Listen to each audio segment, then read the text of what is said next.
ইউনূস যদি সেনাপ্রধানের সে সময়কার 5ই আগস্ট পরবর্তী সরকার গঠনের সময় অন্তর্বর্তী সরকারের প্রধান হিসেবে পছন্দ ছিলেন না, তাহলে কে ছিলেন তার পছন্দে? শুক্রবার হাসনাত আব্দুল্লাহ সেনাপ্রধান বা সেনাবাহিনীর শীর্ষ কর্মকর্তাদের দিকে ইঙ্গিত করে যে তারা ক্ষমতাচ্যুত আওয়ামী লীগকে পুনর্বাসনের চেষ্টা করছে এমন বক্তব্য তুলে ধরে এক ফেসবুক স্ট্যাটাস দিয়ে জনগণকে সেনাবাহিনীর বিরুদ্ধে খেপিয়ে তোলার প্রচেষ্টার পর আর রাজপথে ওয়াকার না হাসনাত হাসনাত হাসনাত স্লোগান ওঠার পর থেকেই জরুরি অবস্থা জারি হতে যাচ্ছে কিনা এই নিয়ে ঢাকায় বাংলাদেশে একটা দমবন্ধ পরিস্থিতি যাচ্ছে। নানা রকম আশঙ্কা, অনেকে আবার একরকম জরুরি অবস্থা জারি হলে সেনাবাহিনীর একটা প্রকাশ্য কর্তৃত্ব এলে বোধহয় স্বস্তির একটা সময় ফিরে আসবে, স্থিরতার সময় ফিরে আসবে বলে অনেকে একরকমের আশাবাদও ব্যক্ত করছেন জরুরি অবস্থা আসবার। আবার যারা আওয়ামী লীগ সমর্থকদের একটি অংশ মনে করছেন যে সেনাবাহিনী যেহেতু ইনক্লুসিভ ইলেকশনের কথা বলছে, রিফাইন্ড আওয়ামী লীগের কথা বলছে, পরিশুদ্ধ আওয়ামী লীগ হলে তাদের নিয়ে নির্বাচনের কথা বলছে, হয়তো আসলে জরুরি অবস্থায় এলে আওয়ামী লীগের এক রকমের পুনর্বাসন ঘটবে এবং আওয়ামী লীগ রাজনীতিতে ফিরে আসতে পারবে এবং সারা দেশ জুড়ে তাদের নেতাকর্মীদের ওপর যে অব্যাহত নির্যাতনের ঘটনা ঘটছে তা থেমে যাবে। কাজেই নানা রকম আশাবাদ আশঙ্কা আছে। সবই জরুরি অবস্থা কি জারি হতে যাচ্ছে, হলে কবে হচ্ছে, এই প্রশ্নগুলোকে ঘিরে আমাকে যদি জিজ্ঞেস করেন, আমি বলবো যে জরুরি অবস্থায় এই মুহূর্তেই জারি হয়ে যাবে তা হয়তো ভাববার কোনো কারণ নেই। তবে এটা সত্যি, যেমনটা আমি বলে আসছিলাম হাসনাত আব্দুল্লাহর এই স্ট্যাটাস প্রকাশিত হওয়ার পর থেকেই, যে ওয়াকার না হাসনাত এই স্লোগান যখন উঠে গেছে তখন বুঝতে হবে হয় ওয়াকার থাকবেন নইলে হাসনাত থাকবেন, না হলে দুজনেরই পতন হবে। এই অপশনগুলোর বাইরে আসলে কোনো অপশন নেই। তো সেক্ষেত্রে প্রথমেই যদি আবার সেই আলাপে যাই যে কেন হাসনাত আব্দুল্লাহ এই সময়ে সেই স্ট্যাটাস দিলেন এবং পরবর্তীতে আইএসপিআর নেত্র নিউজকে যেই প্রতিক্রিয়া জানালো তাতে বোঝা যাচ্ছে যে সেনাপ্রধান এবং হাসনাত আব্দুল্লাহ সার্জিস আলমদের মধ্যে একেবারেই বাবা ছেলের সম্পর্ক ছিল।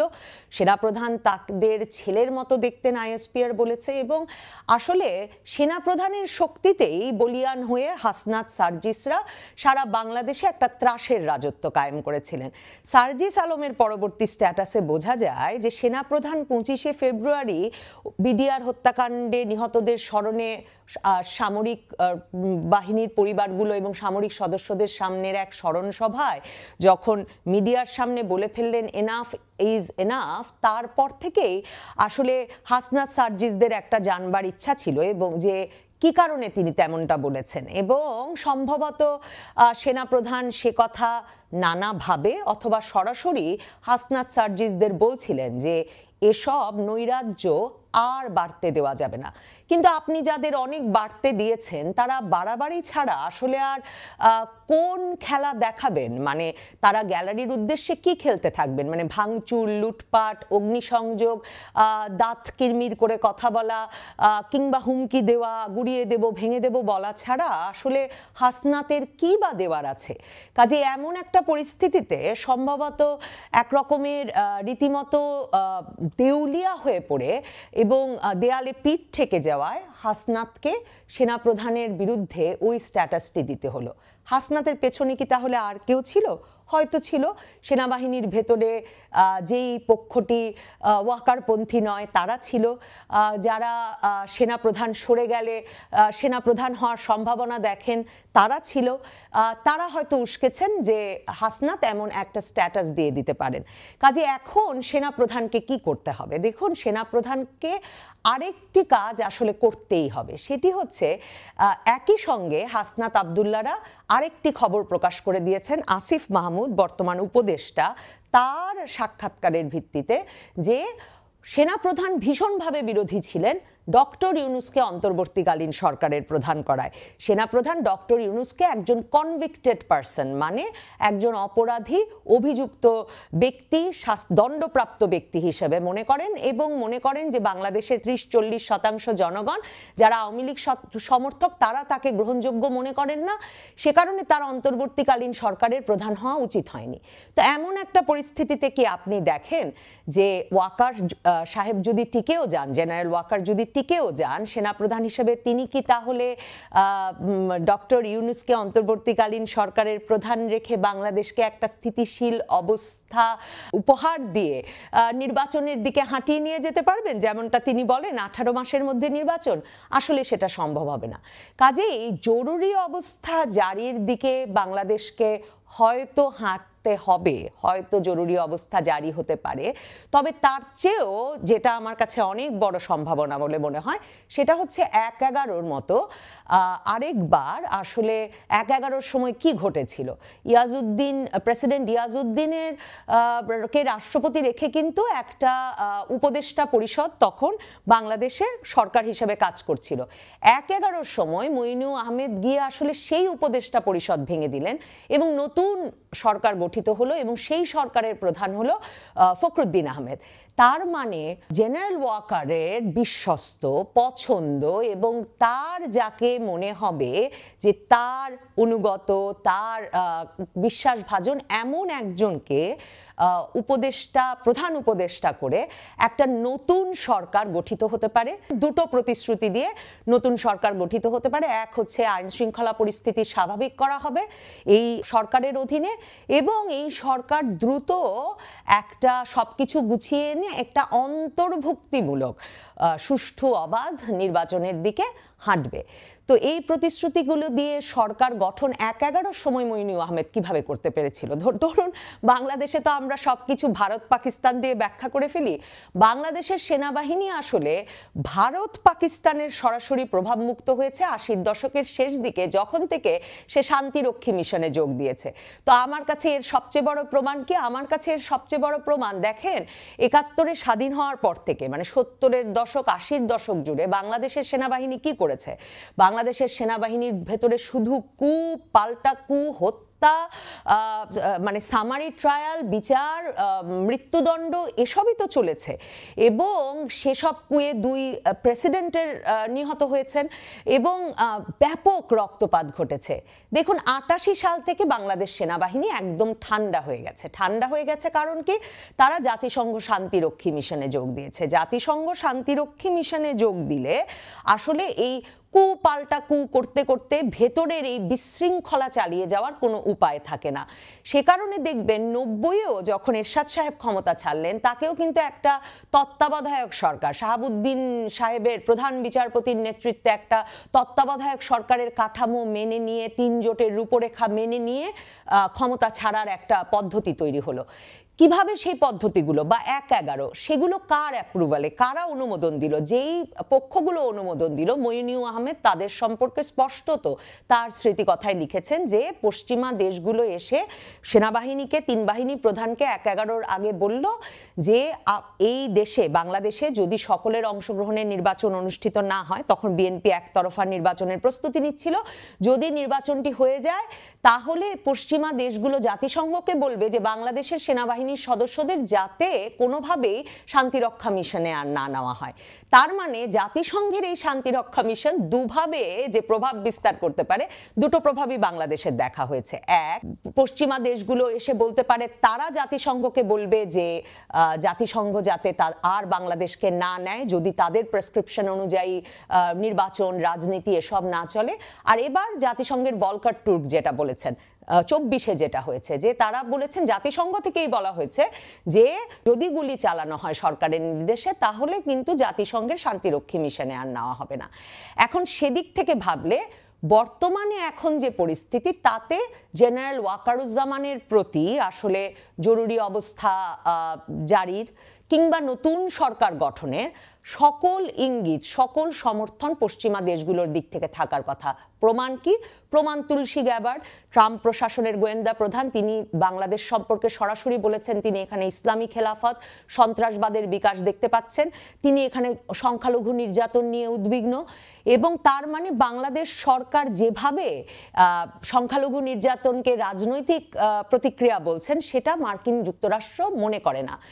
ইউরোপ সহ পশ্চিমা দেশগুলো, মার্কিন যুক্তরাষ্ট্র তো বটেই, বাংলাদেশের বর্তমান আইন শৃঙ্খলা পরিস্থিতি নিয়ে উদ্বিগ্ন, বাংলাদেশে ঠিক কবে নির্বাচন হবে তা জানতে উদ্বিগ্ন। সেটা পরিষ্কার বোঝা যায় যে ব্রিটিশ হাইকমিশনার থেকে শুরু করে ইউরোপীয় ইউনিয়নের কর্মকর্তারা থেকে শুরু করে সকলে দলে দলে বিভিন্ন রাজনৈতিক দলের কাছে যাচ্ছেন, বারবার প্রধান উপদেষ্টার কাছে যাচ্ছেন এবং নির্বাচন কমিশনে যাচ্ছেন শুধু জানতে ডিসেম্বরের মধ্যে নির্বাচন হবে কিনা। Very interesting. Doctor Mohammad Yunus জাতিসংঘ মহাসচিব এলেন পরে, আবার একটু বললেন যে যদি অল্প সংস্কার হয় তাহলে ডিসেম্বরে, কিন্তু বেশি সংস্কার হলে নির্বাচন জুনে গিয়ে ঠেকতে পারে। জুনে তো নির্বাচন হওয়া সম্ভব না, বর্ষাকালে নিয়ে আমরা আলাপই করেছি। এরপরেই দেখুন এর দুদিনের মধ্য থেকে আবার ডক্টর মোহাম্মদ ইউনূস বলতে শুরু করলেন না না নির্বাচন ডিসেম্বরেই হবে। পুলিশকে ডেকে বলছেন, বিদেশি সংবাদ মাধ্যমকে বলছেন, সকলে বলছেন যাই হোক যতটুকু সংস্কার হবে হবে, আমরা ডিসেম্বরেই নির্বাচন করব। তার মানে কি পাল্টে গেছে? তার মানে ব্যাপক চাপ এসেছে পশ্চিমের দেশগুলো থেকে, যারা আসলে জাতিসংঘকে কথা শোনাতে পারে, এটা ভারত পাকিস্তান নয়, বা চীন নয়, জাতিসংঘকে কথা শোনাতে পারে যে বাংলাদেশে একটা অবাধ সুষ্ঠু নিরপেক্ষ নির্বাচনের কোনো সিনসিয়ারিটি, কোনো চাহিদা, কোনো তাগিদ ডক্টর মোহাম্মদ ইউনূস সরকারের নেই। এবং বাংলাদেশে আইন শৃঙ্খলা পরিস্থিতির অবস্থা খুব খারাপ, বাংলাদেশে সংখ্যালঘু নির্যাতনের অবস্থা খারাপ। খুবই দ্রুত বাংলাদেশে আইন শৃঙ্খলা পরিস্থিতি ফিরিয়ে আনা দরকার, যাতে ইসলামী সন্ত্রাসবাদের খেলাফতের সম্ভাবনা বিনাশ হয় এবং বাংলাদেশে একটা অবাধ সুষ্ঠু অন্তর্ভুক্তিমূলক, মানে আওয়ামী লীগকে সহ, সেটা সেনাবাহিনীর ওপর দোষ দিয়ে লাভ নেই, হাসনাত আবদুল্লাহরা যাই বলুন, আওয়ামী লীগ সহ একটা নির্বাচন যাতে অনুষ্ঠিত হতে পারে তার ব্যবস্থা করতে এখন তারা আসলে কার সঙ্গে কথা বলছেন? তারা ইউনূস সরকারে এই নৈরাজ্য দেখে তারা আসলে এখন, কারণ তারা চাপ দিতে পারেন, তারা প্রতিষ্ঠিত প্রতিষ্ঠান, তারা কাঠামোগত প্রতিষ্ঠান হিসেবে কার সাথে কথা বলছেন? তারা কথা বলছেন বাংলাদেশ সেনাবাহিনীর সঙ্গে। বাংলাদেশ সেনাবাহিনীর সঙ্গে আরো ইন্টারেস্টিং ভাবে কথা হচ্ছে মার্কিন সামরিক বাহিনীর, কারণ মার্কিন সামরিক বাহিনীর খুবই শীর্ষ পদের একজন জেনারেল আজকেও ঢাকায়, এই 25 তারিখ তিনি ঢাকা সফর করে মার্কিন যুক্তরাষ্ট্রে ফিরে যাবেন। তিনি কেন এসেছেন? আরাকান আর্মি সিটওয়ে সহ মায়ানমারের কতগুলো গুরুত্বপূর্ণ শহর দখল করতে বড় ধরনের সামরিক হামলা শুরু করছে। এর আগে জাতিসংঘ মহাসচিব এসে বাংলাদেশকে সরাসরি বলে গেছেন আরাকান আর্মির সাথে আলোচনা করতে। তো আমি তখন নবনীতা চৌধুরীর বয়ানে প্রশ্ন তুলেছিলাম যে একটা সশস্ত্র বিদ্রোহী গোষ্ঠী আরাকান আর্মি, তারা জান্তা আর্মির কাছ থেকে, মানে মায়ানমারের সরকারি আর্মির কাছ থেকে ডিসেম্বরে গুরুত্বপূর্ণ মংডু, রাখাইন, মায়ানমারের চীন সহ গুরুত্বপূর্ণ বেশ কয়েকটি প্রদেশ দখল করে নিয়েছে। এই সশস্ত্র বিদ্রোহী গোষ্ঠীর সঙ্গে জাতিসংঘ মহাসচিব বাংলাদেশকে কেন কথা বলতে বলছেন? জাতিসংঘ মহাসচিব, ইউনিসেফ সহ জাতিসংঘের পক্ষগুলো আরেকটা গুরুত্ব দিয়ে বারবার চাইছে বাংলাদেশের কাছে একটা সাপ্লাই চেইন, একটা সরবরাহ চেইন যাতে বাংলাদেশ তৈরি করে বাংলাদেশের ভেতর দিয়ে রাখাইন রাজ্যের সঙ্গে। এখন মার্কিন জেনারেল যে এসেছেন তিনি আর কোনো রাগঢাক করছেন না, মানে এতদিন তো একটা রাগঢাক ছিল আরাকান আর্মিকে সমর্থন দিচ্ছে কে, আরাকান আর্মিকে সরাসরি সমর্থন দিচ্ছে চীনকে শায়েস্তা করতে মার্কিন যুক্তরাষ্ট্র। মার্কিন জেনারেল এসেছেন বাংলাদেশের সেনাবাহিনীর সঙ্গে কথা বলতে যে বাংলাদেশ আর্মি আসলে কি সাপ্লাই চেইন, একটা সাপ্লাই করিডর, যেই করিডর চাচ্ছিলেন জাতিসংঘ মহাসচিব, কি করিডর? তারা বলছিলেন সহায়তা করিডর, আর মার্কিন জেনারেল আসছেন জানতে কি সামরিক মানে সাপ্লাই করিডর বাংলাদেশ তৈরি করতে পারে, যেখান দিয়ে আসলে এবং কি ধরনের সহায়তা বাংলাদেশ এই আরাকান আর্মিকে তার এই রাখাইন রাজ্য থেকে, সে যে এখন সিটওয়ে সহ আরো 3টি গুরুত্বপূর্ণ রাজ্য জান্টা আর্মির কাছ থেকে দখলের জন্য বড় ধরনের অভিযান চালাতে যাচ্ছে, বাংলাদেশ সেনাবাহিনী সেখানে কি ভূমিকা রাখতে পারে? তার মানে মার্কিন যুক্তরাষ্ট্রের সামরিক স্বার্থের সঙ্গে ভূ আঞ্চলিক স্বার্থের সঙ্গে সরাসরি এখন বাংলাদেশ সেনাবাহিনীর ভূমিকা জড়িত। বাংলাদেশ সেনাবাহিনী সেক্ষেত্রে এখন একটা খুব গুরুত্বপূর্ণ ভূমিকায় আছে। সেক্ষেত্রে জরুরি অবস্থা জারি হবে কিনা সে প্রসঙ্গ থাক, কিন্তু জেনারেল ওয়াকারকে তার কমান্ড ধরে রাখতে হলে আসলে বাংলাদেশ আর্মিকে এবং জেনারেল ওয়াকারকে তার কমান্ড ধরে রাখতে হলে সরকারে একটা বড় পরিবর্তনের সম্ভাবনা আমি দেখি। আমার মনে হয় এর মধ্যে হয়তো আলোচনা দেন দরবার চলছে যে ডক্টর মোহাম্মদ ইউনূসের ভবিষ্যৎ কি হবে। মানে হাসনাত আবদুল্লাহ, সার্জিস আলমের ভবিষ্যৎ আর ডক্টর মোহাম্মদ ইউনূসের ভবিষ্যৎ এক হতে পারে না। ডক্টর মোহাম্মদ ইউনূসের উপদেষ্টা পরিষদের অনেকের ভবিষ্যৎ কি হবে সেসব আলোচনা নিশ্চয়ই চলছে। ডক্টর মোহাম্মদ ইউনূসও নিশ্চয়ই আন্তর্জাতিক পরিসরে তার বন্ধু বান্ধব, তার প্রভাব বলয়ের মধ্যে ব্যাপক আলোচনা করছেন। যেসব জায়গায় তিনি ইন্টারন্যাশনাল ক্রাইসিস গ্রুপকেও ডেকে বলেছেন যে তিনি ডিসেম্বরের মধ্যে নির্বাচন করবেন, কাজেই সেই প্রতিশ্রুতিগুলো দিয়ে খেলাটা কিছুটা উল্টে ফেলা যায় কিনা সেই প্রচেষ্টাও চলছে। তবে বাংলাদেশের সরকারে একটা বড় পরিবর্তন আসছে, সেটা আমার মনে হয়। এখন বরং আমরা জল্পনা করতে পারি যে ডক্টর মোহাম্মদ ইউনূস যদি সেনাপ্রধানের সে সময়কার 5ই আগস্ট পরবর্তী সরকার গঠনের সময় অন্তর্বর্তী সরকারের প্রধান হিসেবে পছন্দ ছিলেন না, তাহলে কে ছিলেন তার পছন্দে? এখন হাসনাত আবদুল্লাহ, সার্জিস আলম আমাদের এটা জানিয়ে দিলে আমাদের আর আন্দাজ করতে হয় না। না হলে এই জল্পনা আমরা করে যেতে পারি প্রধান উপদেষ্টা কে হচ্ছেন, এবং তারপর উপদেষ্টা পরিষদেরও আমার ধারণা বড় ধরনের খোলনলচে পাল্টে